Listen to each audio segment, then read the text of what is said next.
घरेलू टोटके और टिप्स।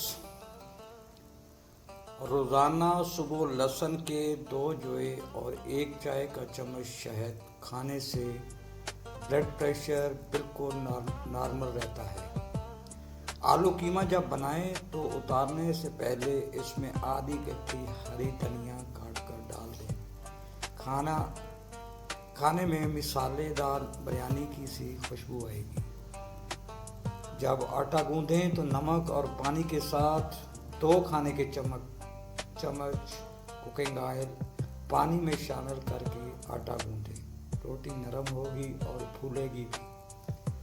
किसी जगह ढेर सारी चींटियाँ जमा हों तो वहाँ थोड़ी मिकदार में आटा छिड़क दें, चींटियाँ दूर चली जाएंगी। क्रीम या मलाई को खट्टा होने से बचाने के लिए इसमें थोड़ी सी चीनी मिलाकर ठंडी जगह रखें। शहद को सिरका में घोलें और इसकी कुल्लियाँ करें। दांत और मसूड़े मजबूत हो जाएंगे। बच्चों के लिए घर में बनाए जाने वाले चिप्स के आलू काटने के बाद इनको थोड़ी सी फटकड़ी मिले पानी में डालकर धो लें तो फिर चिप्स सफ़ेद रहेगी, आलू काले नहीं होंगे।